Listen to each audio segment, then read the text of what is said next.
Welcome back to Not So Pro Football Talk. Today we're talking fantasy. It's fantasy talk today, guys. It is Sunday morning. We usually do. We've been trying to do Saturday night, but we were everybody was unavailable, so unfortunately we were unable to do it. But we are going live today, Sunday morning. Let us know, how do you guys think about this? Do you guys prefer Sunday morning, like the last minute when we know exactly who's going to be starting, who's not going to be starting?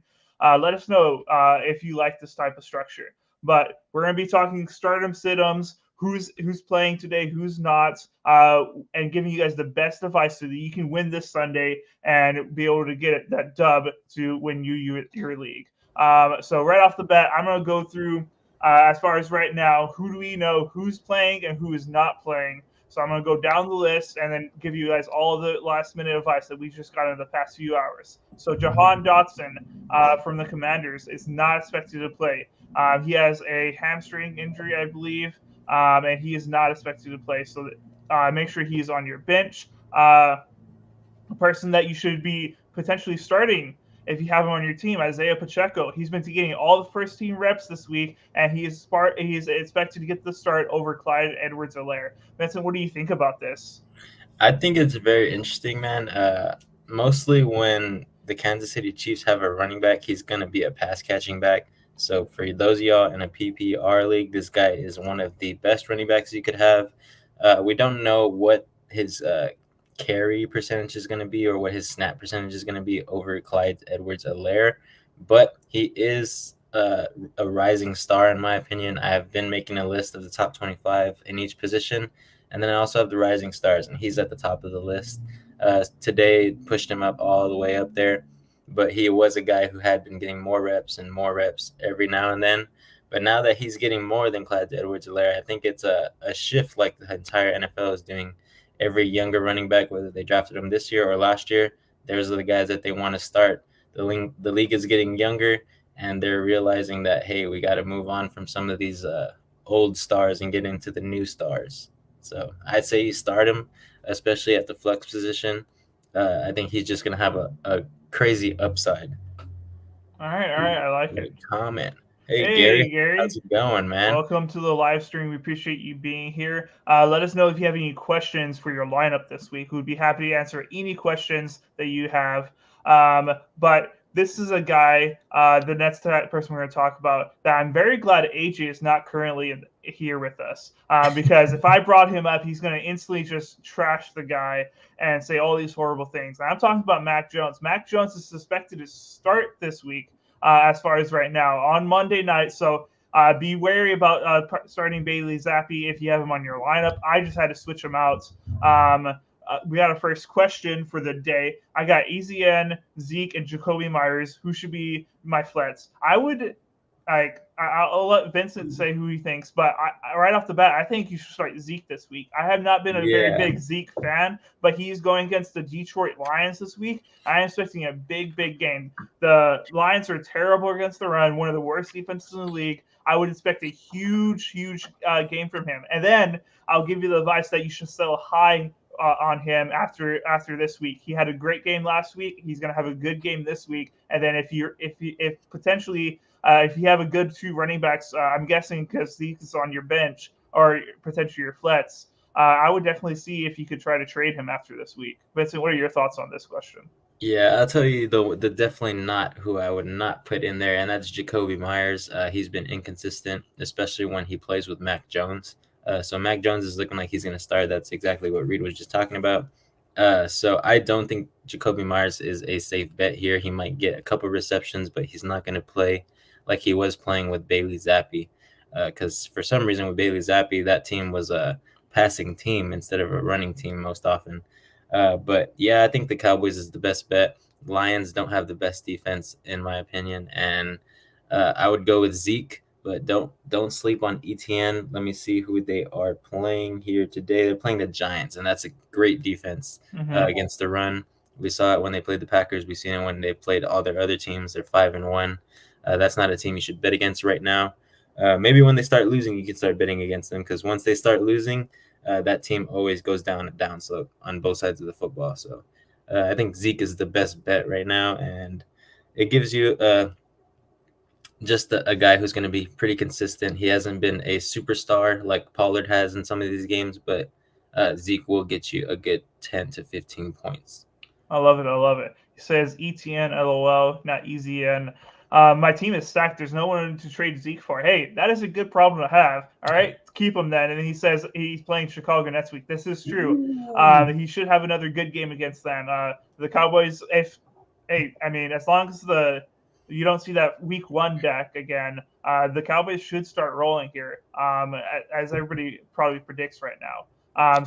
Hey, if you can trade him to get somebody spectacular to make your team better, do it. But hey, if you want to keep on rolling with Zeke, do it, man. He's a great running back, and if he's going against the right defense, he's going to get you good points because those Cowboys they trust Zeke over Pollard for some reason. It's really weird. Yeah. But Mac Jones, he's suspected to start. A lot of people were questioning if Bailey Zappi and Mac Jones were both healthy. Who were they going to go with? Bailey Zappi has been the hot hand as of late. The Patriots been playing very well. I'm very surprised that he's been getting the first team reps, and now he's expected to start against on Monday nights. What are your thoughts, Vincent? Yeah, man. I think just like the running back position, the quarterback position is going through the same dilemma. When they put in these backup quarterbacks, whether it be Cooper Rush or whether it be Bailey Zappi, they're showing out because some of these guys do have talent. They're just benched, so we don't get to know. But the teams in practice do know this, so it's very exciting to see some of these backups come in and possibly take the starting spot soon or get traded somewhere to get the starting spot on that team. But Gary says I traded ETN and Darrell Henderson, I'm guessing, to an 0-5 team for Keenan Allen for a fantasy playoffs. Wow. So that's a steal right now. And I know that Keenan Allen's been dealing with injury issues for the past couple of weeks. I do have him on some of my benches in one of my 5 leagues. But yeah, so I think that's a great trade. I think ETN and Darrell Henderson are going to kind of be wishy-washy later on at the running back position. I know the Jags also have James Robinson, and so that's always weird when you see someone take the starting reps one game and then the other game, the other running back will come back. So it's just a little bit wishy-washy there, but hopefully maybe those guys might help that 0-5 team. Feel bad for him, but he should be watching this show if he's 0-5.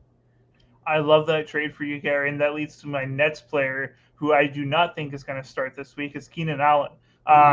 He has not gotten any official designation as far as playing or out, but he was limited all week in practice. He did not practice very much at all, and they have a bye next week. The Chargers, I expect them to be smart with him. This is their best wide receiver. This is one of their best players on their franchise, and they do not want to rush him back. I fully expect them to sit him this week, and then go into the bye, give him 2 weeks of rest, and then play him after that bye. So I definitely do not think you should start Keenan Allen this week. All right. Gary says, my roster, quarterback is iffy. Brady, but I live in Tampa Bay. Hey, how do you feel about those Buccaneers, man? 3-3. I think they're a lot better than that record, but they're looking a little shaky right now. But Brady, I have him in one of my leagues. I think he's great.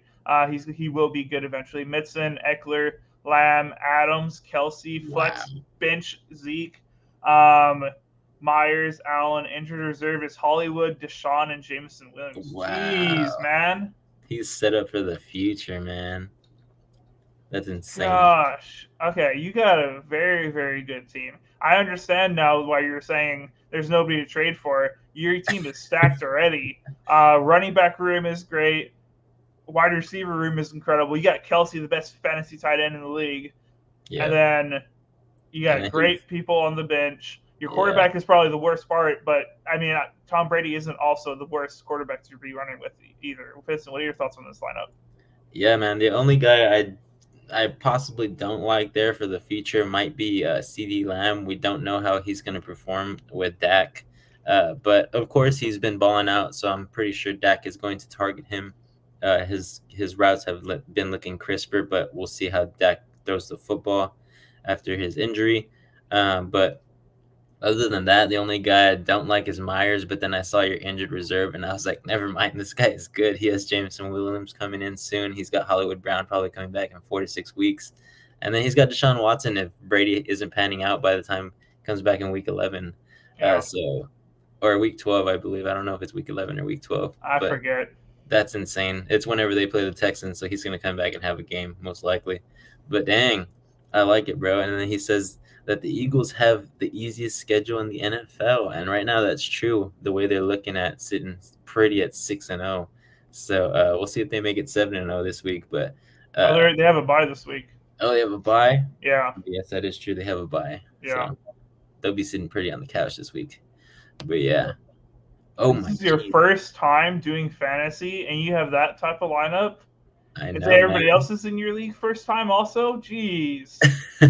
Hey, I'm glad though that you're doing great. If you ever need fantasy advice, please make sure you follow this channel. Subscribe. We go live every Tuesday with fantasy football waiver wire pickups and giving you advice for your team. And then we also try to go live every Saturday night, if not Sunday morning, to give you guys the last minute advice for your fantasy team. So if you can, go ahead and hit that subscribe button. We would really, really appreciate it. He says it's an NFL sponsored league. Okay, very cool. Wow. All right, man. Hey, glad you're doing great. Appreciate you listening to us. We really do appreciate it. The next person I'm going to talk about is Lockett. Lockett was a little questionable this week, but he is expected to start. Yeah. Very, very happy about this because I think he's going to have a huge game in my opinion. Yeah, he was dealing with a hamstring injury, but the Chargers give up a lot of big plays. Vincent, okay, I'll hand it off to you in a second here, but the Chargers give up a lot of big plays. And I think both DK Metcalf and Lockett are going to have 20-plus touchdowns, in my opinion, this game. Oh my geez, 20-plus No, touchdowns? 20-yard TDs. Not Oh, 20. okay. That's 20 Yes. 20 touchdowns in total. Yeah. No. I could definitely see that. The way that we saw the Chargers play last week, I was not very impressed with the defense. I know I speak very kindly on their safety position, but last week I did not expect them to have a tough game like that. But now they're coming into to play the Seahawks, so I think our offense has been clicking. Besides last week, we did have a little bit of trouble, but I think Geno Smith gets right this week. I think Lockett and DK Metcalf are going to have some great games. So don't be too scared about the hamstring injury with Lockett. Every time he comes off an injury, he always plays great because I think teams think like, oh, he's got an injury. He might not be the best, but then they see him run those routes and he just gets open, man. He's shifty, he's quick, and he's got hands. So the ball hits his hands, it's usually 99% a catch. So I can definitely see your bold prediction of them both getting him in game. And I could also see maybe even a tight end getting that.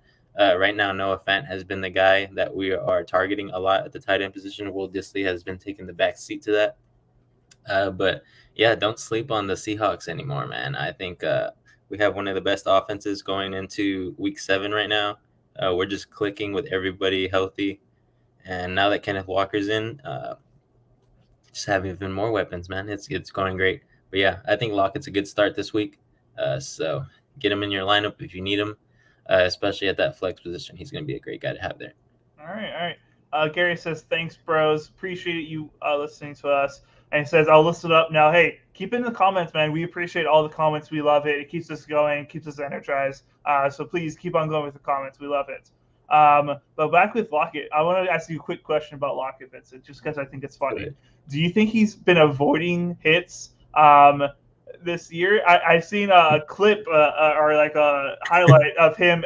As soon as he catches the ball, he immediately goes to the ground and just falls down for no reason, just trying to avoid hits. What are your thoughts on that? Hey man, he's not the biggest guy. So and last year when Russell Wilson was with us, he's usually a guy who catches the ball at the sideline. So he has the sideline to protect him because nobody's going to hit him that hard.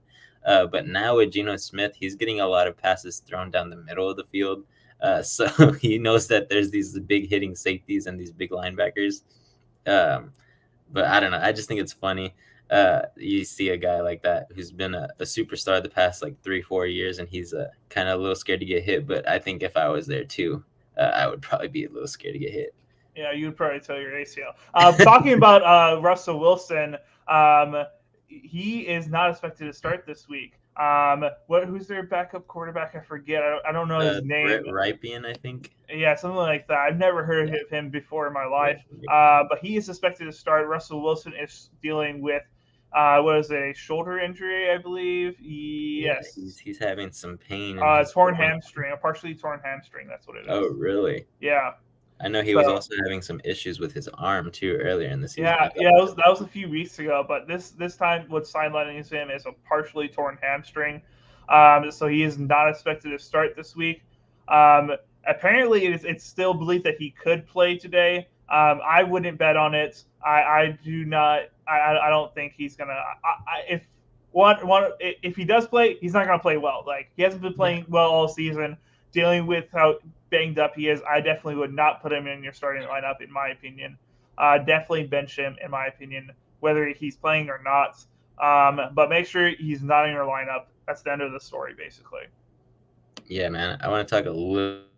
Okay. We really have not heard about him too much, but I don't think if he is starting, he should be a guy to pick up, especially if you have Russell Wilson. There should be a lot more options there.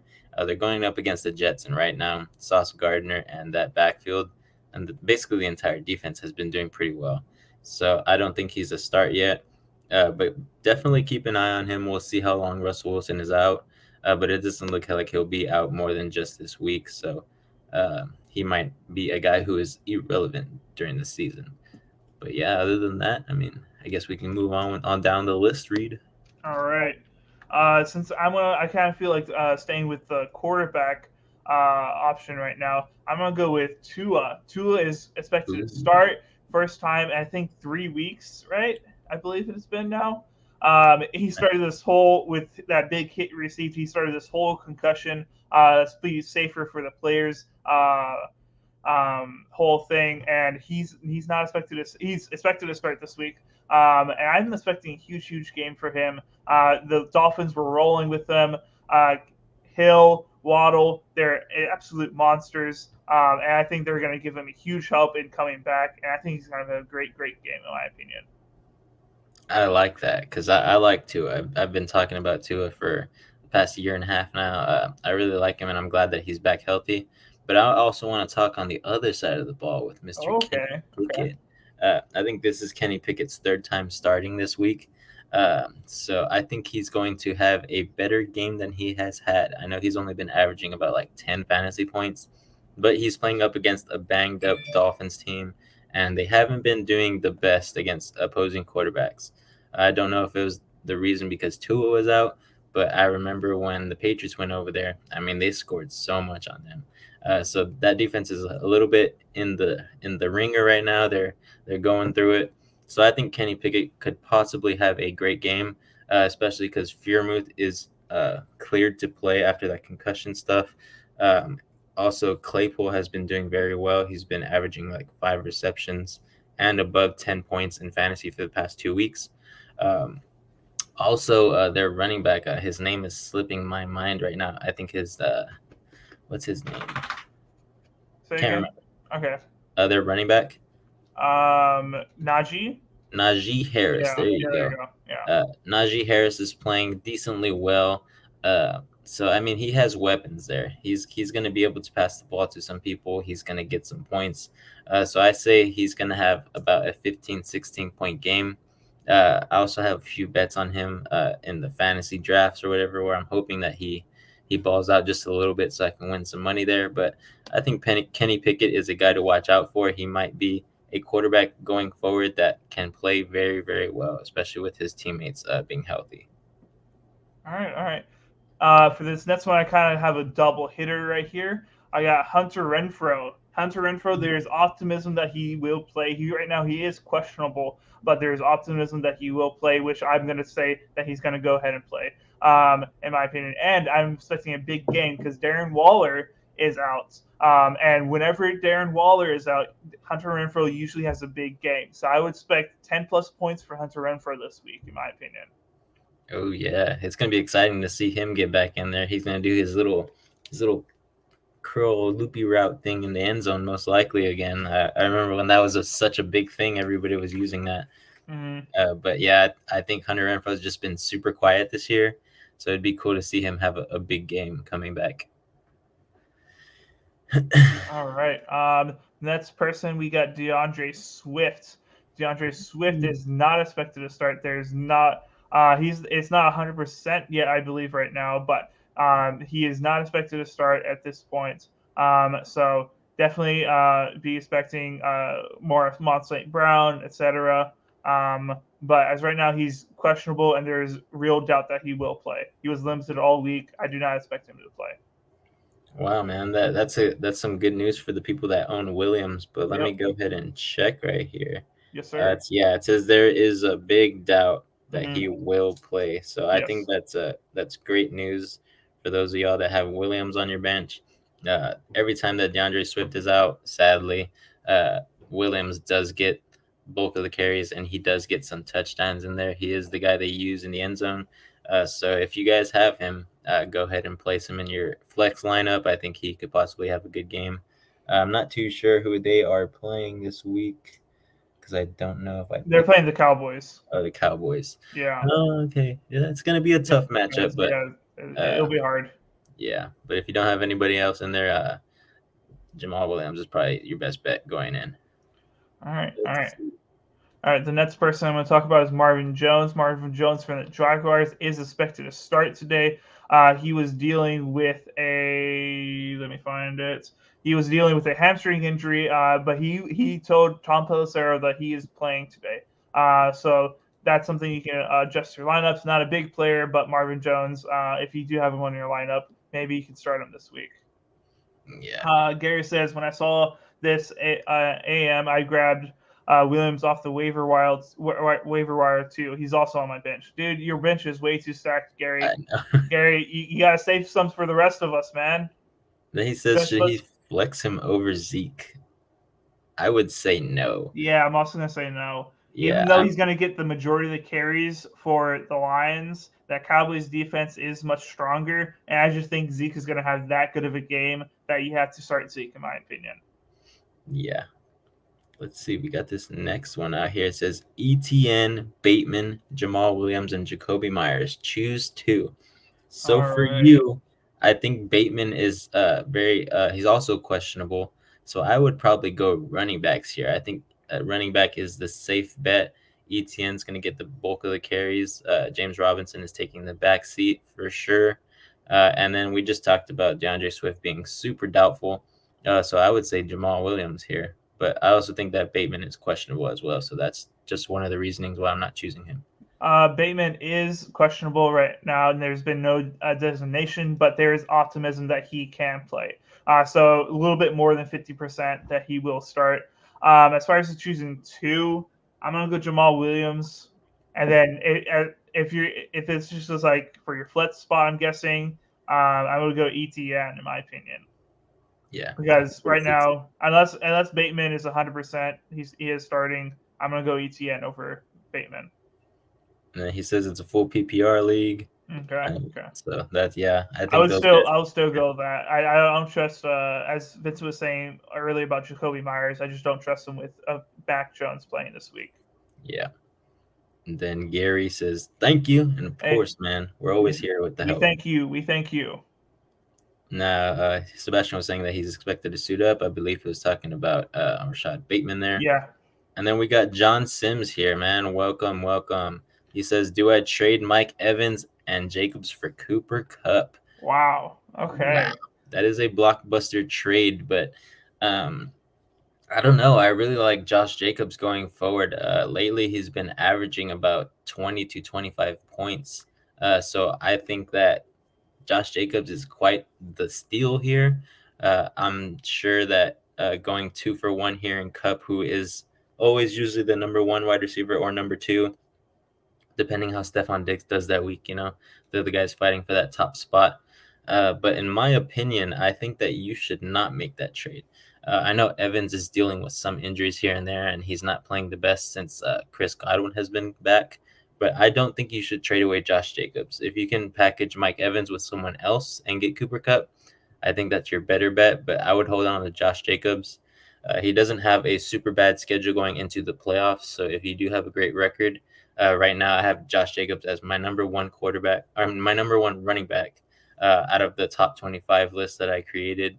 And he's followed by Austin Eckler and Derrick Henry. So that also tells you how many points that he's been averaging in the past 3 weeks. So I say no to this trade. For me to fully answer this one, I would have to know exactly what your full lineup is, because I don't fully trust. I would have to know who your backup running backs are for me to know exactly if you should trade for Kupp right now. But I mean, you might be overpaying a little bit, but Kupp is an incredible player. AJ, welcome to the stream, man. How are you doing? Hey guys, how you doing? I am out of the office, so I'm not too sure how my audio is. It's good. It's phone audio, yeah. Hey, it's AJ though. That's all we need. All right. Yeah, man. We love your advice when you get on here. So we have the trade up right now. It says, "Do I trade Mike Evans and Josh Jacobs for Cooper Kupp?" What are your thoughts on this one?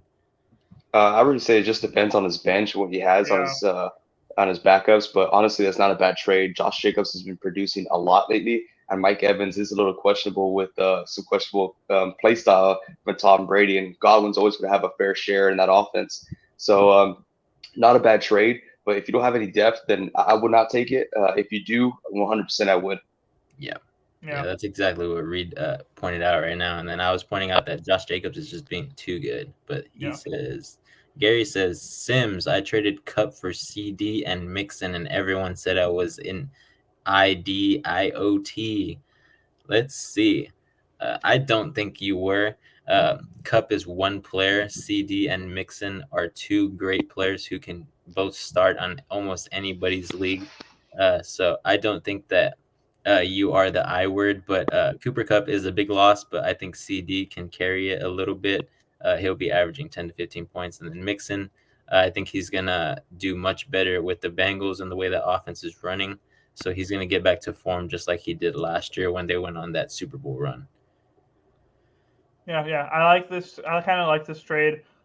CD and Mixon, you were telling us your lineup earlier, and Mixon is on your starting lineup because of this. And then you got a decent wide receiver. He's not as good as Kupp, obviously, but I think it's a good 2-for-1 trade for you, and I think it's worked out. Because I think you said you were undefeated. I can't remember. I think he said he was 5-1. Yeah, he's 5-1. I believe that's what he said. I'm trying to find it. It says this right here. It says I traded Kupp to someone who was 0-4 in the lower bracket, and I'm playing to win the championship, making my opponent stronger. Might knock down one of my real competitors into a lower consolation bracket. There you go. See, he's playing the long game. So he's trying to get some other guys to lose because he traded Kupp to one of the worst guys in the league. So nice. Yeah, I like that. He's playing 3D chess out here. John Sims gives us some look into his running back. He has CMC, who just got traded to the Niners. He has Swift, and then Walker. I think you have pretty good running backs. In my opinion, you could potentially lose Jacobs. I would try to trade one of these other guys first for Kupp and see if you could get that traded first. Only trade Josh Jacobs over one of these other guys if that's the only trade that your opponent will take. Definitely, but I think it's a good trade. I think you have depth, in my opinion. What do you guys think? I want to hear AJ's thoughts on CMC in the 49ers lineup. Sure. So CMC, that's the biggest question mark right now, right? I can guarantee you this: he's not going to be producing the amount of points that he was with Carolina Panthers, because in the Panthers he was the sole target for wide receiver and running back. When you go into the Niners, they have a lot of weapons, so it will be spread out, but does not mean that he is not a starter for fantasy football. He will be producing some starter points, so I do like that right now. So I do think you have a great running back room. I would definitely take that trade and get Kupp. Yeah, man. Sounds good. All right. Gary says, I am virtually unbeatable, and this stack now 1 to 5 players needs to win out in order to get into my playoff bracket. If they beat 1 or 2 of my tough opponents, they will get knocked down. And then he says, I'm 4-2. I lost last week by 2 points because of Brady and Adams' bye. Oh, Yeah. man. That sucks, man. Byes kill you. Byes kill you. And then he also says, but this week I'm a lock. I play Cup team, and Cup is on a bye. I'm favored by 30 projected points. Jeez. And by the way, I traded Cup to the team I play on this bye week. Part of the plan. Wow, this guy's he's playing 40 chess now. Oh my gosh. Dude, he's really manipulating his opponents, and I love it because that's the way you trade, man. You trade with someone who you're not going to play against soon. But yeah, he says I am LOL. But yeah, man, you're doing great for your first time in fantasy football. You are playing like a chess master. You're a fantasy master right now, in my opinion. 4-2, it speaks volumes. I think you're playing like a 6-0 team at this point. AJ can attest for that because he's been 6-0 in some of his leagues. But yeah, you're making moves that are pro level moves. So I applaud you, and I hope you win some money after this year. So keep watching us, and we'll give you the best tips that we can, trying to get you to win that championship. Even though you said you're pretty much lock in for the playoffs, so we love to hear that. Yeah. All right, next person I'm going to talk about is Dak. Dak Attack is back. He is back in that Cowboys offense. We've been talking about it a little bit this episode with how do we think Zeke is going to do. But Dak is back. How do you think this affects CeeDee Lamb? Should Dak be a starting on your starting lineup? What do you guys think? I'm not the 100% sure on Dak. You know, he didn't play good in week 1, but he also got injured in week 1 pretty much. So, but I don't think it's the best start, but it is better than some of the guys that are out there. So if you have been stashing him on your bench, if he is better than you think that he is, you can go ahead and play him. But I'm not 100% a Dak believer yet. Okay. But AJ, yeah, what do you think? I'm not too worried about Dak Prescott himself. What I really do like is the Cowboys as a team. And when you put a situational guy like Dak Prescott into a very ideal, high-powered offense like the Cowboys do have, you will find success there. So that's why I like him. Me personally, I have Jalen Hurts on a bye week, and I hit up the waiver wire, and I'm taking a chance. And I picked up Dak Prescott. Believe it or not, he was available. I picked him up, and I'm starting him. He is projected to get 20 points, and I think he's going to be phenomenal. Even with CeeDee Lamb, there's no question. He is the wide receiver 1. He's going to be getting paid as a wide receiver 1. I do expect him to get the targets and the receptions to produce as a wide receiver 1. So I'm not too worried. What I think Schultz would take a big step up with Prescott coming back. All right.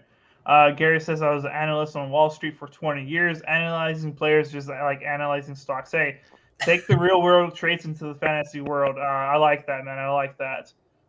TS, bench Sutton due to weather and quarterback.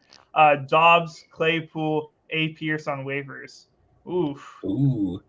Well, yeah, Sutton and the Broncos are going to the Jets. I did not know the weather was going to be bad. And, I mean, of course, Brett Rypien coming in as quarterback could take some production out. We don't know how he is going to play. Haven't heard too much about him. But, yeah, if Russell Wilson doesn't play, Sutton will take a big decrease. But he says he has Dobbs, Claypool, and Alec Pierce on waivers. So that I'm assuming that you got them already off of waivers, or if they are still on I assume he can pick these people up right now. Oh, okay. There you go.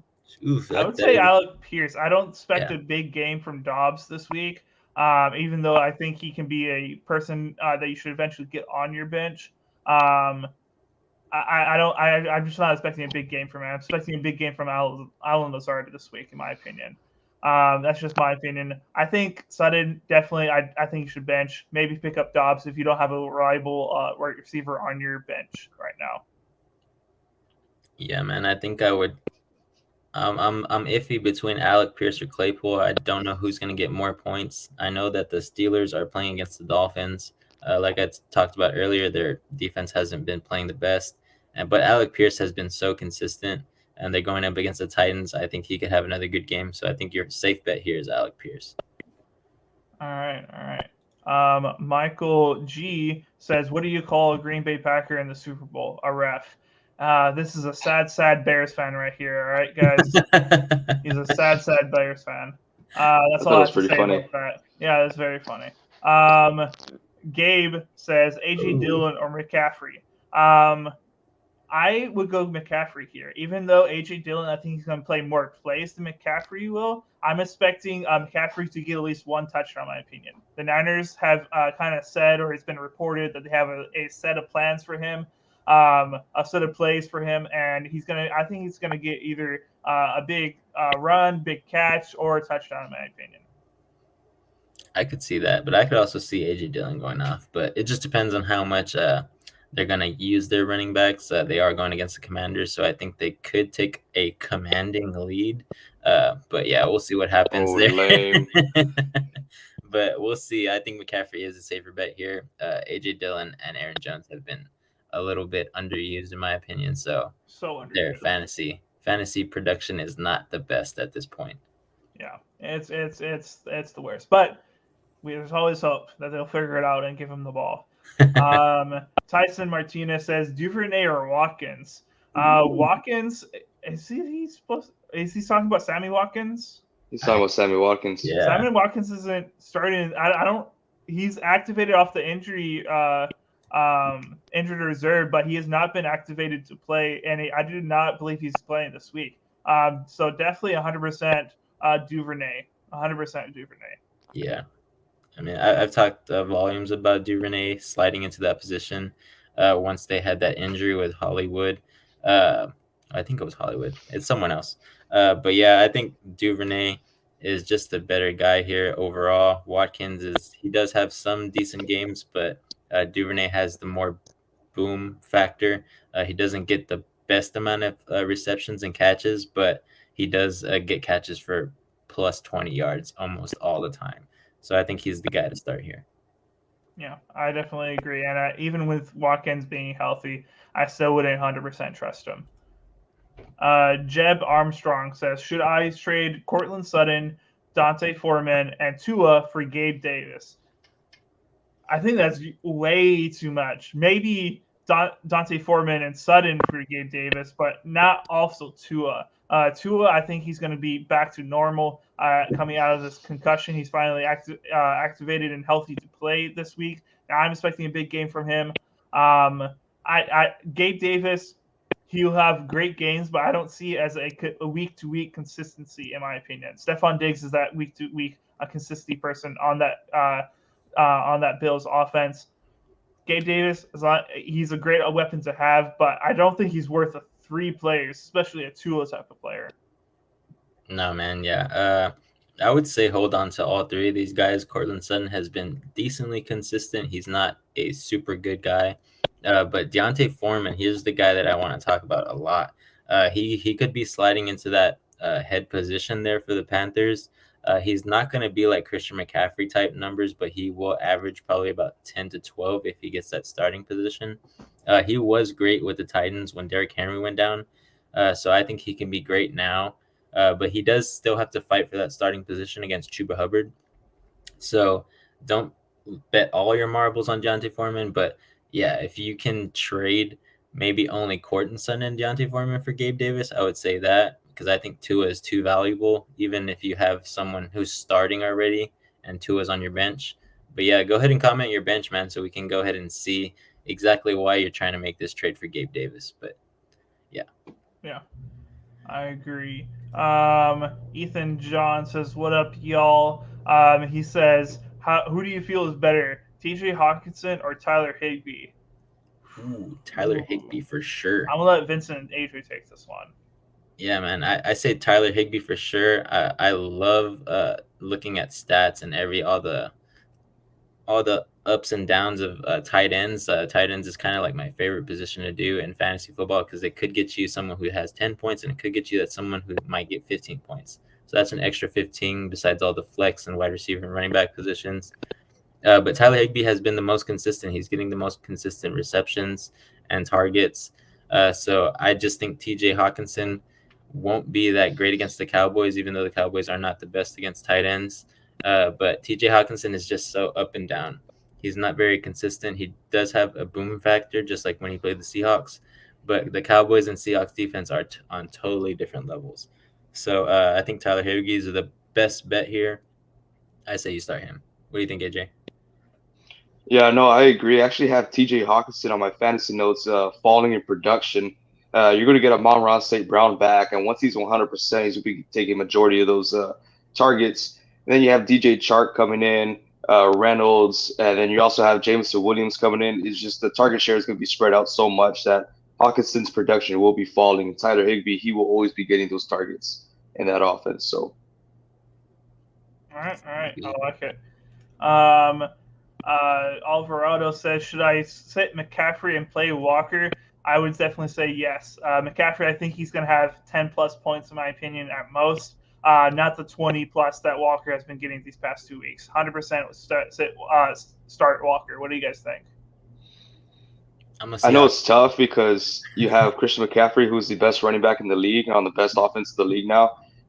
So it's his first game here, so he's gonna be very limited. I see him taking at max 10 to 15 snaps, but I can't see that in the red zone or making a big play. But Walker's gonna have a phenomenal game. He's gonna be carrying the Seahawks all season long and carrying your fantasy team to victory. We gotta start talking about the Seahawks. Vincent's bringing that cup up way too much, man. Dude, I'm just. It's the first time I've seen it. He's been showing it all episode. It's a new cup. I like it. It's too green. No, but I agree. Yeah, I say Walker for sure because the Seahawks have the potential here to go 4-3 and finally be above 500. So I'm happy about that. But yeah, I think Walker's the best play here. All right. We all agree. Jeb says Thielen and Terry are my only bench wide receivers. Godwin is my other starting wide receiver. So this is going off of his question: should I trade Sutton and D'Onta Foreman and Tua for Gabe Davis? So Thielen and Terry are his bench wide receivers. Godwin is other starting wide receiver. That's not the most stacked wide receiver room out there. So I kind of understand now why you're trying to go out there and get a starting wide receiver, trying to just improve your wide receiver room. Still, I think that's giving up way too much. I feel like you're really reaching right there. I would try to get Gabe Davis for a lower trade. Sutton, D'Onta Foreman, maybe just giving up Tua. It's just Gabe Davis is not worth 3 players. It doesn't matter who those 3 players are, in my opinion. Yeah, he's just another guy that is a really big boom or bust guy. So I don't really like him. I would say you probably trade for someone more consistent. I know you said that you have Godwin. I think he's a solidified starter so far. He's been averaging 12 points. I say you start him in your lineup this week instead of trading for Gabe Davis, because I'm looking at Gabe Davis here and he has a lot of single-digit point games. But he does have some double-digit ones, 18, 32, and 16. But they're just so spread out, man, and he doesn't get a lot of receptions. He does get the ball, thrown to him quite a bit. He's averaging 6 targets, but he only gets about half of those. They're usually for big plays, especially on that offense that he is with Josh Allen just slinging the ball. But he's just not a consistent guy to go with. But if you do like him a lot, just like Reed said, don't trade 3 players for him, especially don't trade Tua. But yeah, he's just not a player that I'm very high on for trades right now. All right. AJ, you got any advice for Jeb? I will say don't fall for the whole Gabe Davis deal. I know he's had a lot of flash games, but you got to remember Isaiah McKenzie, during those flash games, he wasn't available there. So not only do you have Stephon Diggs, but you have Isaiah McKenzie, and then you have Gabe Davis. And what I do predict is that the Bills will make a move for a solidified wide receiver too, whether it be OBJ or someone else before the trade deadline. So keep an eye on that, because once that happens, Gabe Davis' production will fall even more. He would definitely help your wide receiver room right now as is, but invest into someone who's more solidified other than Gabe Davis. All right. I like that. The Nets 2 players I want to talk about is Jonathan Taylor and Nyheim Hines. They're both slated to start this week. So I think it was Robinson that was the third back, right, that we were talking about. And Lindsay, definitely don't start those guys. It's back to the JT and Hines game. So definitely starting those 2 guys. Hopefully Jonathan Taylor can start looking like how he used to look last year? What do you guys think? I would agree, man. I think I did trade away Jonathan Taylor in one of my leagues just because I didn't like his production. But I think them coming back and playing against the Titans, they will have good numbers. JT is going to be getting the ball a lot. Naheem Hines is going to be going in, and he's going to be that pass catching back just like he was. So I think the Colts are getting back to their old form. Now they have some wide receivers who are actually catching the ball too, so their offense is looking a little bit dynamic. So I think that Matt Ryan and the Colts can possibly steal a win here from the Titans. I don't know if they're projected to beat them as of betting purposes, but I think the Colts are looking better now. They're sitting at 3-2-1, so I think they're primed to go ahead and take this division by storm. All right. I got some breaking news that I'm going to report on really quickly. Ian Rappaport just said, Brandon, this is about wide receivers that are getting trade interest. Texans Brandon Cooks has been getting a lot of calls. Steelers Chase Claypool has been a lot of focus. And then Broncos Jerry Jeudy has been a center of a lot of calls. So definitely be seeing, as AJ was saying, Bills, Packers, all of these other teams are looking for wide receivers to add. So definitely be watching these players, because I think Brandon Cooks, Chase Claypool, or Jerry Jeudy, if they get traded to a Bills type of team, a Packers, a Chiefs, one of these teams, that their fantasy value goes way up. What are you guys' thoughts on that?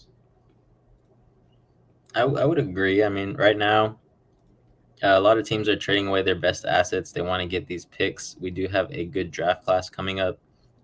So it possibly could be another draft class like when Joe Burrow and everybody went. So right now there's a lot of hype around college football and the players that are coming up.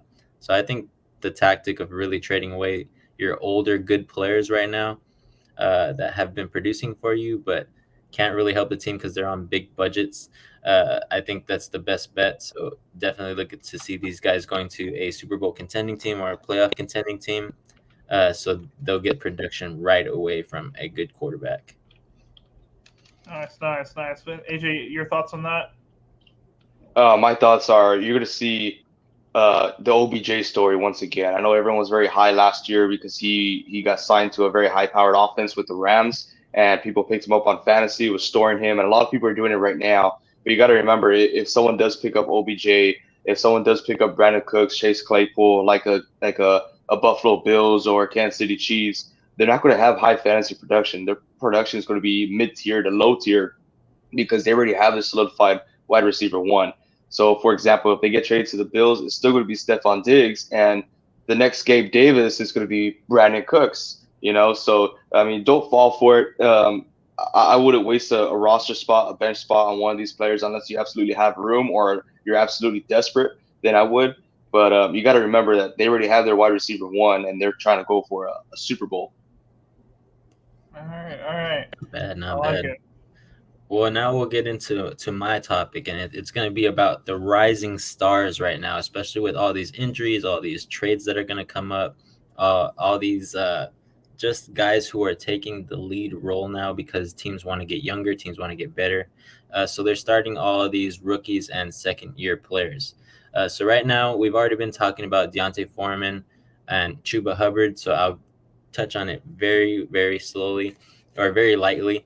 But D'Onta Foreman, I think, is the guy who is going to take the lead role here. He was great when he played with Tennessee, and he's been taking more of the carries every time that Christian McCaffrey is not in the starting or is taking a rest, basically. So D'Onta Foreman will get most of the carries. Chuba Hubbard is taking the back seat to D'Onta Foreman. But it could change out, so don't sleep on Chuba Hubbard because he has been a guy who has been getting 30 points when Christian McCaffrey was out. But other than that, this one is still something to watch out for. Panthers are not going to be a great team without CMC, but I think that D'Onta Foreman could be taking the lead role here and get you about 10 to 12 points. What are y'all's thoughts on these two rising stars? Well, you said Go ahead. So you said that the Panthers won't be a great team without Christian McCaffrey. They're already a bad team, so I'd like to add that in. But D'Onta Foreman, I just got asked a question literally right now. Someone just walked into the room. I'm not in my studio right now, so I'm away. Someone just literally walked in and asked me, "Hey, am I starting Hubbard? Am I starting Foreman?" I got both guys. You're starting Foreman this week, just because he is the running back too, and has been filling out the spots for Christian McCaffrey for those little times. For this week, definitely start Devontae Foreman if you do have a chance or if you're desperate. Going forward later on in the season, I do feel like we will transition more to Chuba Hubbard because he is the younger guy, and they do want to develop the younger players out there. But right now, it is Deontay Foreman who knows the play style and they're going to trust, basically. Yeah, man, I agree. What do you think, Reed? I definitely agree. Foreman's the guy that you want to go with. Chuba Hubbard, I just don't trust him as much as I do Foreman right now. Yeah, man. And keep in mind, just like AJ said, they will probably use Chuba Hubbard later. So I think they will split the carries pretty evenly, 50-50 this game. They did say from the GM and the head coaching position, they are going to use them to see who has the hot hand. So keep that in mind. We got a comment here. I want to show it because it's funny. Is why is my firstborn in my office? So I think that's hilarious. For those of y'all that don't know, they're referring to AJ. That is one of his family members there. But that's just hilarious. But yeah, getting on to someone else that AJ has also been talking about a lot, Jameson Williams. He was the super stud there at Alabama before he had an injury. So that's why he is not playing currently right now in the NFL, but he is on the Lions. So AJ has been talking about that he's going to come in, take some big dips into those reception yards, hopefully help out Jared Goff and the Lions to try to win some games. So what do you think here, AJ? Why are you so hot on Jameson Williams? Because the Lions were hot on him. They traded up in the draft to get this guy. Jameson Williams wasn't very happy that he was getting drafted to the Lions. You saw it in the draft room. But this guy was the highest evaluated wide receiver coming out of this draft, and he's that way for a reason. He's explosive. He's dynamic.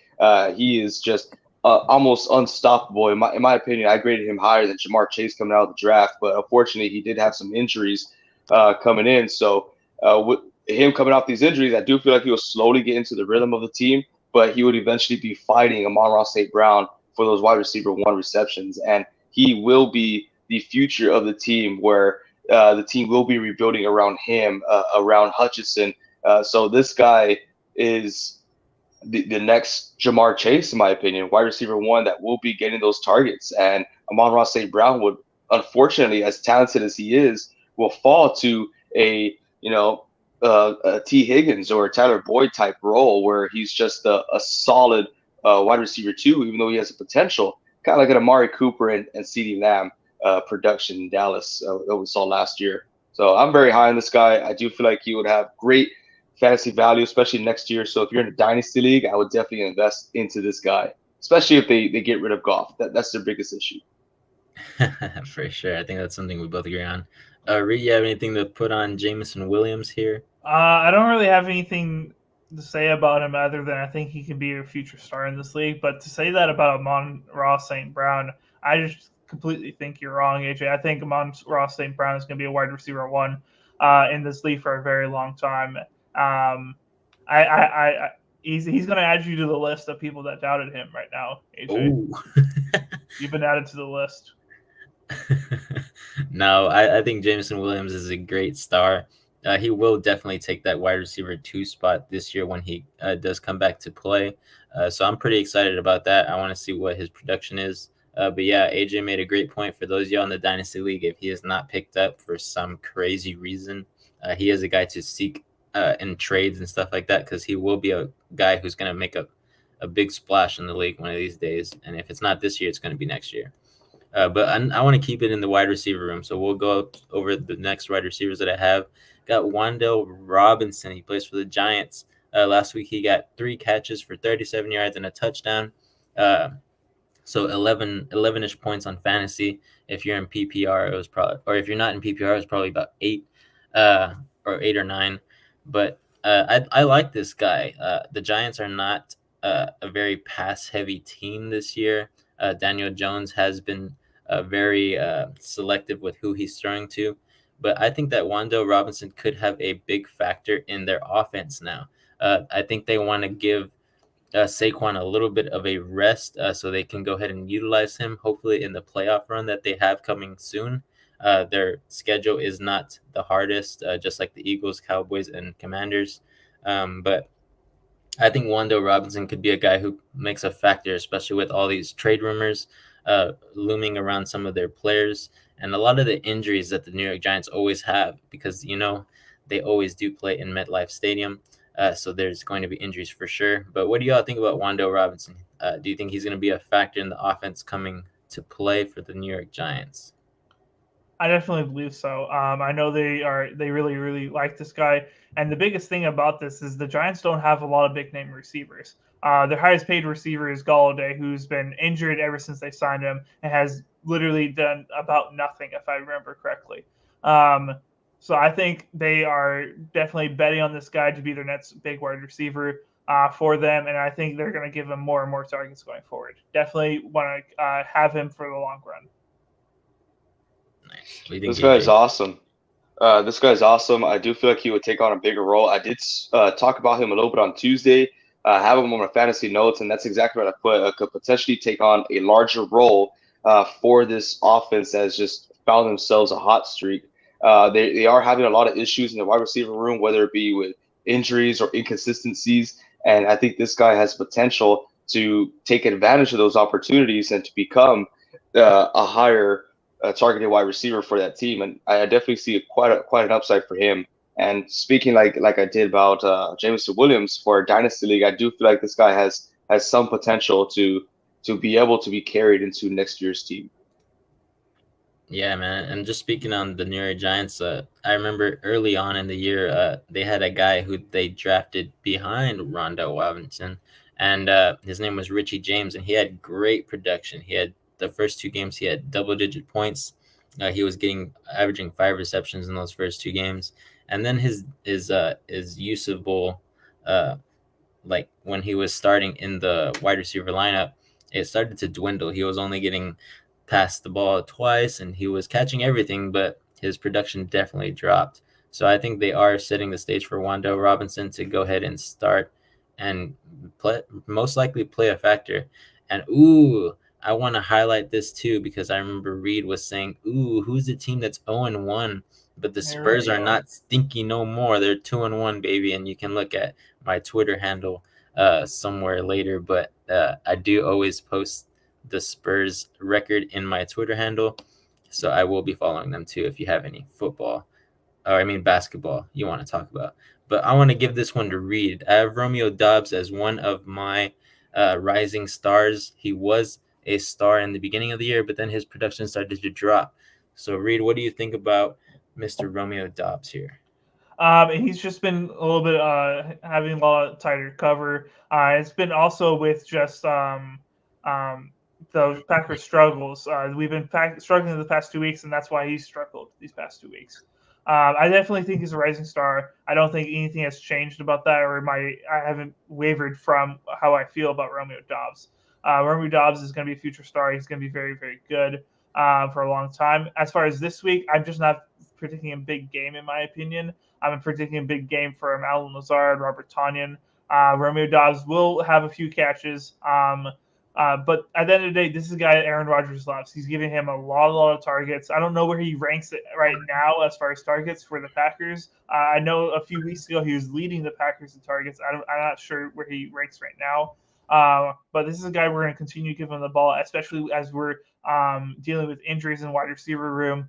Christian Watson out. Randall Cobb just went down. We can potentially use Romeo Doubs in the slot now a little bit.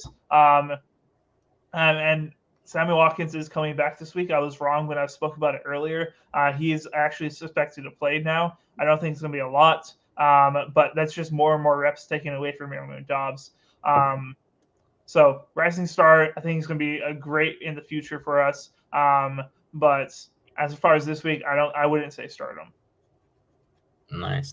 You got any tips for Romeo Doubs fans out there, AJ? Yeah, I'm just going to keep on this train on this dynasty leagues. Someone else who also came off of the injury list was Christian Watson, and I'm still very high on him. I like him a lot. I could definitely see Romeo Dobbs and Christian Watson be that 1-2 threat down there for Green Bay in the following years. They're two very young guys with a lot of potential, and honestly, they look like rookies, right? But those are the type of players that have the potential to develop, especially under a quarterback like Aaron Rodgers. So going forward in dynasty leagues, I could definitely see people like Dobbs and Christian Watson being a high valued player. Yeah, Christian Watson just has had the most unfortunate start to his career, unfortunately, with training camp being injured all the year. First play, dropped 70-yard bomb, and then more injuries. He's had a rushing touchdown. That's about it. It's just very, very unfortunate. But he has a lot of talent. Alrighty, and then the last receiver I really want to talk about here is Mr. Alec Pierce, and he's a guy that we've been talking about on fantasy for weeks and weeks and weeks, all the way back since he played in Week 3 against the Chiefs, where he had his biggest production so far. But now he's been averaging about 13 to 14 fantasy points for those PPR leagues. He is getting targeted from either 6 to 9 targets a game, and he's catching about 3 to 8 catches per game. So right now his production does vary, but they are going against the Tennessee Titans, who are horrible against the pass. So I definitely think Alec Pierce is one of the biggest rising stars, and his schedule does not get hard until the playoffs. So if you do have him, he's going to lead you to the playoffs, but don't rely on him in the last 2 weeks, especially if you make the championship league, because those last 2 weeks he goes against the New York Giants, who are number 1 against the pass, and he goes against the Houston Texans, who are not historically a good defense, but they do have great corners and great safeties out there who are ball hawks. So other than that, I think Alec Pierce could lead you to the playoff land, but don't rely on him later on in the season. What do y'all think about Alec Pierce this far and what he's done for the Colts? What's up, Nestor? Appreciate you being here. But Alec Pierce, he's looked very, very solid target for Matt Ryan. And he's looked very, very good. He's had multiple solid games, and I definitely think that will continue in the future. Nice. Like we've been talking about for the past 3 weeks now, Alec Pierce, he is taking on that wide receiver 2 role, and he's taking on pretty well. And it seems like Matt Ryan likes him enough to at least average him, what was it, 7 to 10 targets a game. So that is phenomenal for a wide receiver 2, and it does look like the Colts are turning a corner. We will see today how they do, but I do feel like they're going to find their rhythm, or they are finding the rhythm right now, and Alec Pierce will continue to have a big role. Now, Michael Pittman will always be the wide receiver 1, but what I like about Alec Pierce is that he gets the targets. He gets the opportunity to score points and accumulate points for your fantasy football team. So, yeah, going forward, awesome. Playoff schedule doesn't look that hot, but utilize him now while you can, and then trade high on him in the next few weeks. Yeah, man, that's great advice right there. But other than that, I mean, just guys to look out for. Brian Robinson with the Commanders, he might take a bigger role, even though they have a 3-headed monster running back there. But another guy, Benjamin, I'm wondering if he's going to be a guy they keep in the starting lineup. He has been doing great as James Conner has been out. But as we know, James Conner is mostly a guy they use in the red zone. So in my opinion, I think that he could be a great guy to keep, especially in your dynasty leagues, because in the following years, he could possibly come up and be one of the guys who takes the starting role, as there are a lot of trades going on. Everybody wants to get younger, and especially at these rising star positions, whether it be running back, quarterback, or wide receiver, everybody's giving these young guys a chance, unlike how they used to. So keep an eye out for that. I just think that the league is getting younger, and they're trying to find new stars in the rough. So, but other than that, I'll let you take it away, Reed. What else we got? So we're going to talk a little bit about Allen Lazard. I'm expecting a huge game from him this week. Packers have been struggling, and we need somebody consistent. And Allen Lazard has been, my opinion, as far as the offense, the most high energy person. and I think he's going to have a huge game today. I'm expecting 100 yards, a touchdown from Allen Lazard, in my opinion. That's what I'm predicting. But other people to pay attention for the Packers, Aaron Jones, like they have to establish the run game this week, right? Am I wrong, guys? Like it has to happen, right? They have to, man, especially for those fantasy owners, but most specifically for the Packers to start winning games. They need to use their stars. All right, yeah. Oh, you go for it, Reed. Alvarado says, should I consider trading Connor? I've always been very low on James Conner. I think last year was just a boom year for him. The Cardinals did not have a lot of success on the offensive side, even though they had DeAndre Hopkins healthy and playing the entire year. They would just use Conner basically in the red zone, so that's why his production was so high. But I think this year Conner has not been healthy enough. I think he only has 1 to 2 touchdowns, so his production has been very, very low. But I say you hold on to him. Don't quit on him just like I would have already, but keep him on your lineup because when he comes back, he could possibly play a big factor because he is a big bruising guy, and they've been waiting on him for a long time. So I think they will utilize him when he comes back. But what do y'all think? I definitely I would try to trade him in my opinion if you can improve your team. I don't think he's somebody you could consistently start on your lineup. I would look for somebody better in my opinion.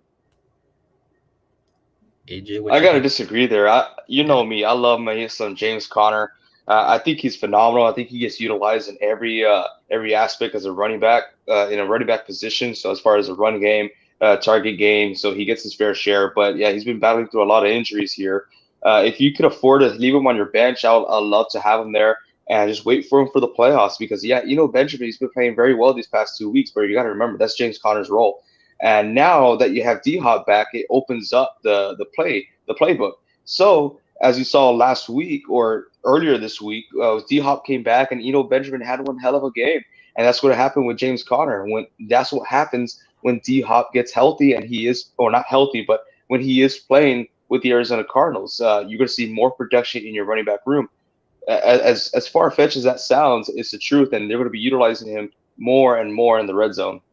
So I would definitely keep him. Sounds good. Our next comment is Deal923. Welcome to the channel.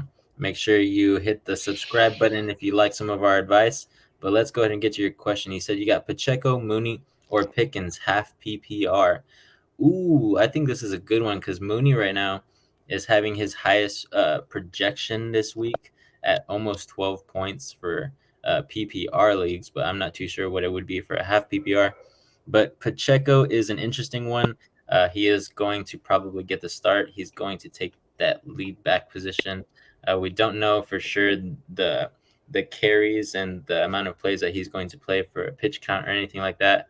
But I think here Pacheco is your best bet. We sold high on Pickens last week, and he kind of did not produce.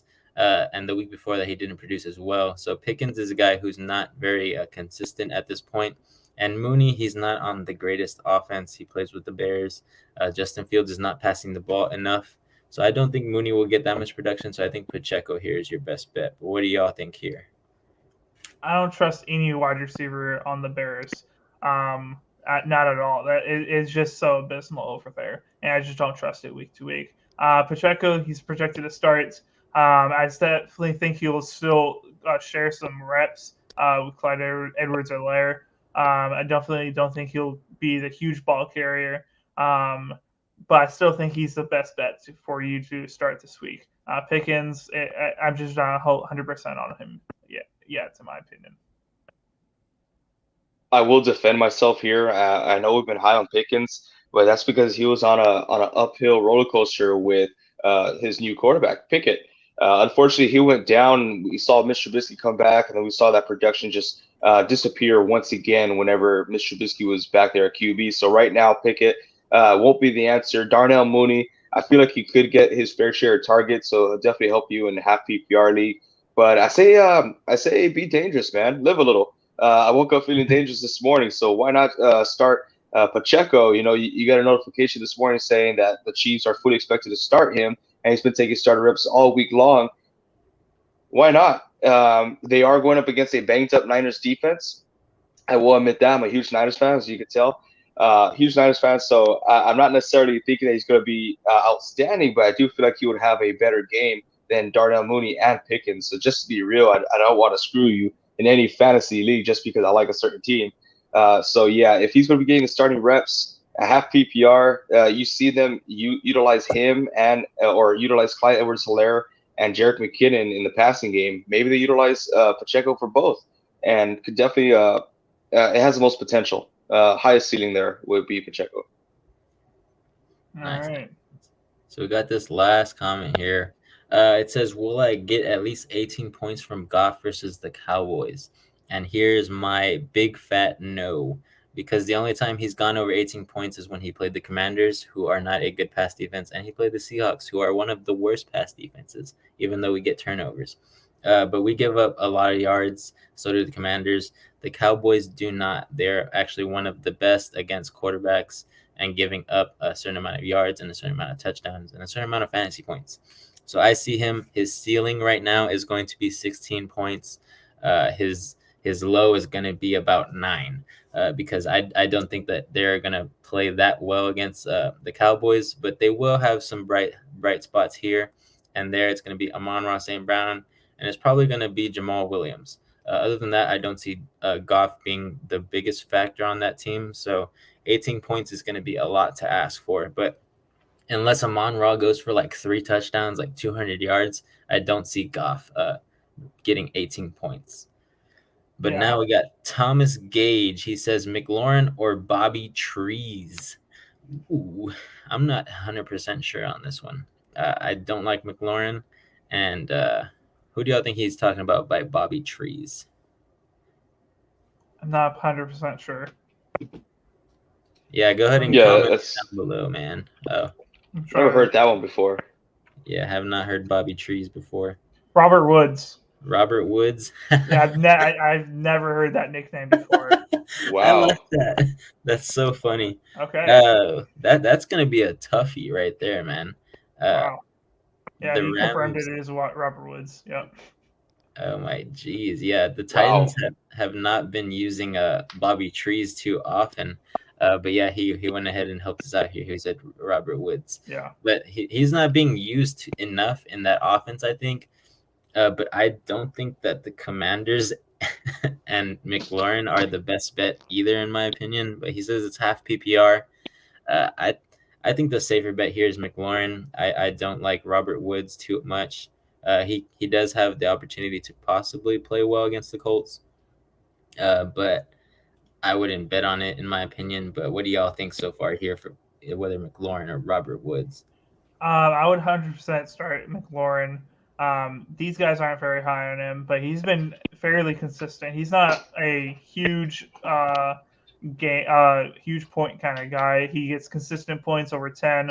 He's only had 2 games this year that's underneath 10 so far, and the other ones have been 13 plus every single week. I definitely think he's a good person to have in your starting lineup as a wide receiver 3 or wide receiver 2 if you're just lacking a lot of depth.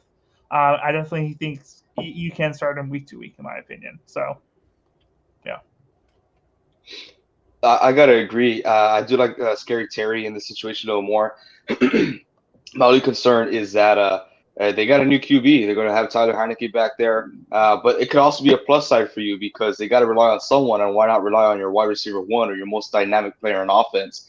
So I think he would have a big game, and also think that Brian Robinson will also have a big game.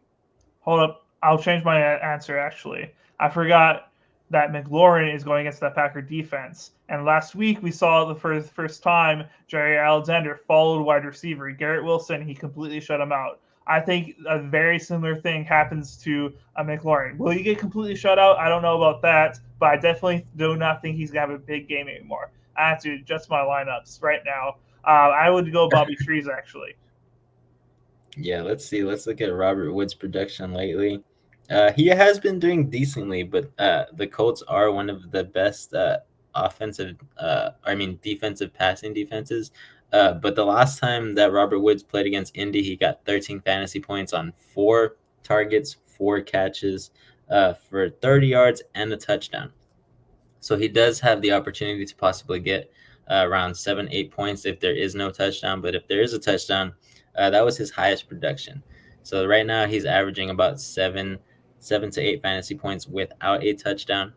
I don't see him getting a lot of production. I'd say maybe hit that waiver wire. He did put a comment down below that says Taylor Heineke showed he can't throw past 10 yards. So I think that's a funny little thing there. But yeah, I guess Robert Woods is the best guy.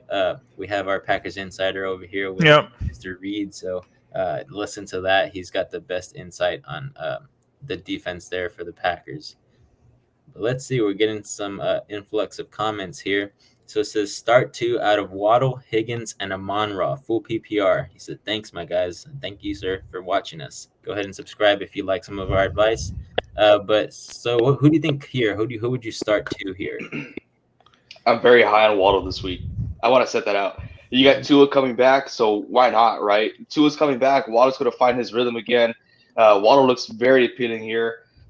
Amon-Ra, he is going to have a tough matchup, but he's coming back, so we don't know if he's going to be 100% or taking full snaps. I'm very worried about his production coming up, but I know T. Higgins will get his fair share. If you want to play it safe, I would choose Waddle and Higgins. If you want to hit the home run, choose Waddle and Amon-Ra in a full PPR. Yeah. First, I want to say Kulua PvP. Love the name. Love the profile picture. Hunter x Hunter is an amazing anime. But I would definitely, I would go Amon-Ra and Waddle in my opinion. Waddle, he's been getting so many receiving yards. Amon-Ra, I think he's going to have a good bounce back game coming off that injury. And then Higgins, I just haven't been able to trust him in my opinion. Yeah, man, I would agree with y'all. I think Waddle and Amon-Ra are the safe bets here, but I would also argue maybe even Higgins and Amon-Ra. I know Tua is coming back, and he kind of loves Tyreek Hill a little bit more than he likes Waddle. So I see Tyreek Hill keeping that same production, and I can also see Mr. Gesicki getting more involved with Tua because he did get more involved when Tua was out. So I could possibly see him in the offensive plans. But I think, in my opinion, I would go Higgins and Amon-Ra. Higgins has been pretty consistent, and Tyler Boyd hasn't been taking into factor for his receptions, especially with the Bengals passing a lot more and getting that offense going. I think Higgins and Amon-Ra for me. But Waddle is definitely a safe bet too, but he was questionable coming into this week, so we'll see how that slight injury affects his play because he should start no matter what. But also he says Pacheco or Pollard. Ooh. In my opinion, I would go with Pollard. Pollard has been more of a consistent guy for me, even though he is the running back 2 behind Zeke for some reason. I think Pollard, but Pacheco definitely is the big boom guy. So I know AJ woke up feeling dangerous, so I think he's going to choose Pacheco here. But what do you think here, AJ? Actually, not going to choose Pacheco here. I like Pollard. I like that matchup a little bit too much. I think Zeke and Pollard will have a big game, and I do feel like they can take an early lead. And when they do, they're just going to run. They're just going to pound that ball. I think Pollard should have a decent game this week. Like I said, it's all about matchups, and I like Pollard's matchup more than I like Pacheco meeting up against Nick Bosa. So, excuse me if I'm wrong. Yeah. All right. I'm torn here. I don't know who I should pick here. Pacheco, I think he could have a 10-plus game. The problem with Pollard is he shares the reps with Zeke, and I think Zeke's going to have a huge game, in my opinion. It's just hit or miss with Pollard, I think. If he could get a 20-point game this week, or he could have 10 less. I don't know. Yeah, man, I don't know. I just think the safe bet here is for sure Pollard. I think I agree with AJ. I think they will have a good, decent lead where they run the ball more often. So I could see Pollard definitely getting in there. But Thomas Gage says, Bobby Trees it is. Thanks, boys. For sure, man. And if you're feeling very generous, go ahead and hit that subscribe button. We will give Fantasy Week every week. Mostly we'll give it twice a week, whether it be on Tuesday and Saturday. I know we're doing it today on Sunday, but it's because we were busy yesterday. But yeah, make sure you tune in again. We'll give the best fantasy advice we can, especially with all the changes going on in the NFL. So now he has another question. It says, Tony Pollard or Najee Harris, full PPR. That is a a good question there. I like Pollard, but I think I might go with Najee Harris here. I think the Steelers are going to turn the tables and they are going to get back to that running game, especially with Kenny Pickett. They're trying to make him feel comfortable. They're not going to put the ball in his hands every single play. But I think Najee Harris has a good upside now that that offense is starting to find an identity. I'm not going to say Najee Harris is going to get 20 points like he was last year, but he is going to be a consistent guy who's getting the ball and who could possibly – do good against the Dolphins. But we'll see there. Tony Pollard is also a safe bet, but I would go Najee Harris here. What do y'all think? I would go Najee Harris. That's just a safer bet, in my opinion. AJ? You would think Najee Harris would be the safer bet. I really don't. I don't trust Najee Harris. He has disappointed me way too much this season. Honestly, take these guys' advice. They know what they're talking about. If it was up to me, fool me once, shame on me. Shame on you, right? Fool me twice, shame on me. I'm not going to let that happen again. I'm going to choose Tony Pollard because, like I said before, I do like that matchup, and I do feel like he would, even if it's just 10 points, I'm happy with that. 10 points, a little bit more, thank you. I'm good with that. All right. I like it.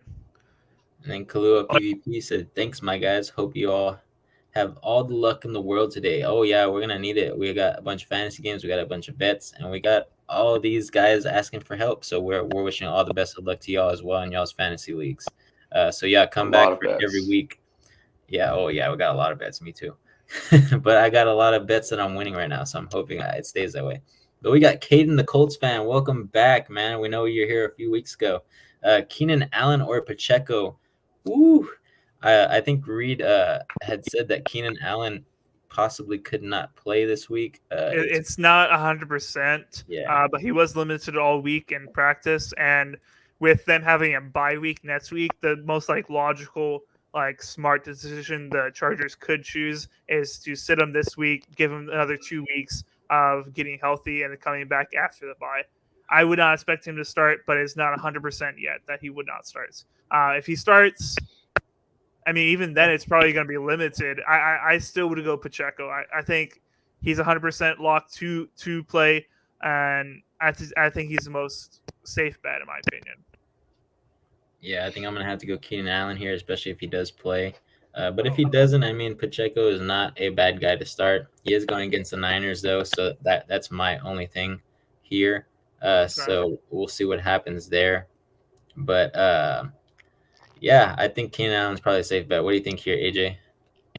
I just want to say appreciate you, Katie, for coming back again. Kind of like what Mrs. said, it's always great seeing familiar faces. Look at your profile picture. You need to work a little bit more on your backswing. I can see you're picking up your head. Your hips are not really aligned there. That's a correct slice. So I could give you some tips there.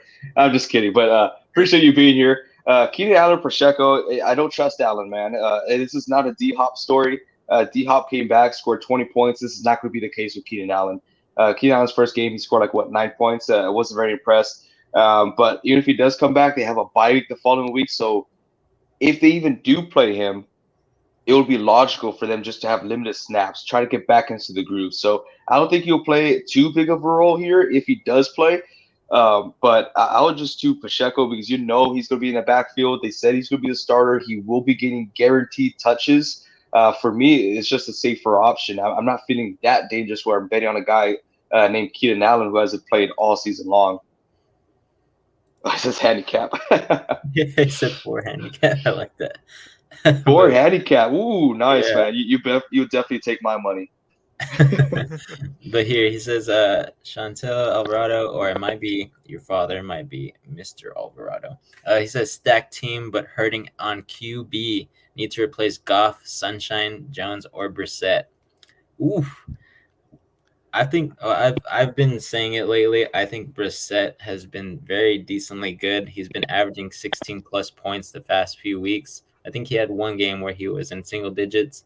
But I think that they have a great matchup this week. Let me go ahead and check it here. They have the Ravens. And the Ravens are not very good against quarterbacks. They do give up a lot of points, and they do give up a lot of comebacks late in the game.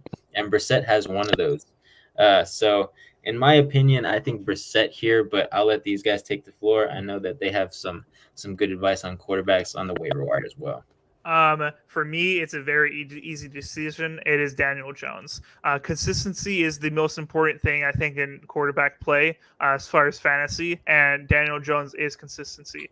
Daniel Jones has not had a game that's less than 15 points all year. Sunshine, Brissett, both have had. I think Brissett has had an 8-point game, and I can't remember Trevor Lawrence, but I missed it. Trevor Lawrence has had some stinkers with those 4 interceptions. He had a 6-point game, an 11-point game, and a 12-point game. It's just you can't win. It's very hard to win when your quarterback puts up one of those type of games. So I think Daniel Jones is the most consistent person. Sounds good. What do you think, AJ, here? I've been saying this all the time. I've been saying this to Mr. Alvarado all the time as well. But I'm going to leave it here on this note. Get it while it's hot. Okay? Giants and Daniel Jones, they are hot right now. Get it while it's hot. That's all I'm going to say. I like that. There you go, man. There you go. Well, other than that, that was our last question in the comments so far. Besides this one, he said 4 handicap, baby. But yeah, thanks for coming by, Caden. We'll see you next week for sure. Most likely on Tuesday when we're gonna go live again. See you on the course, Caden. Ooh, I would like to see that. We should do a video if Caden can play against you. But other than that, go ahead and subscribe to us. Follow us on Twitter and Facebook, NSP Football Talk. We have an email as well there, but follow us on TikTok for sure. We have a lot of funny content on there, and we're coming out with more. We also have our giveaway for I'm forgetting his name now. Shaquille Leonard. Shaquille Leonard, yeah. I really like that guy. I have a few friends who are Colts fans, so I hope that they enter into this one as well. But yeah, go ahead and find us on TikTok at NSP Football Talk as well. We have the video up there showing you how to subscribe. I believe you just have to subscribe and comment on TikTok and subscribe to our YouTube, and you're entered in to win. So make sure you subscribe and all that stuff. But other than that, that will be our video today, unless we have another cool comment here. We have one comment from Caden. Okay. I have Brady, Hall, Henry, Jefferson, Lamb, Godwin as a 12-man league. PPR. That's a pretty solid team. Jefferson, Henry, Hall, Lamb. I like that team. Yeah, man. All those guys are double-digit point hitters for sure. So I definitely love that team. I'm projecting that you're probably going to get like 140 to 150 points this week based on matchup. But yeah, Caden the Cold out here grinding. He's flexing on us, dude. He said he has a 4 handicap, and now he's showing off his elite team. Come on, man. Come on, dude. That's awesome. Yeah. But yeah, I mean, I'm just glad it's Sunday, man, and I'm glad we get to wake up in the morning and give fantasy advice to those who need it, especially right when it's down to the wire. Coming into week 7, this is where you need to make changes to make the playoffs. Only got 5 to 6 weeks for most of y'all. Some of y'all might only have 5 weeks. So right now is the best time to make a change. But like we said, we're always here on Tuesday and most likely Saturday live to give you all fantasy advice. Make sure to check out our YouTube. We do have other videos on Monday, Wednesday, and Friday, as well as Thursday. But those are just our predictions. But yeah, check out these two guys. I can't do my hands right now. But they have their own shows that they do with 49ers Talk and Packers Talk. I will most likely be coming out with Seahawks Talk for those of y'all that like the Seahawks. But that will be sometime later. Give me another month. I do have some school stuff to do. But other than that, just go ahead and subscribe. Give us a follow. We really appreciate it, and we really appreciate everybody that came on today. We'll give you all the best advice that we can. But other than that, that will be our video today. And just like AJ always says, keep on grinding. All right.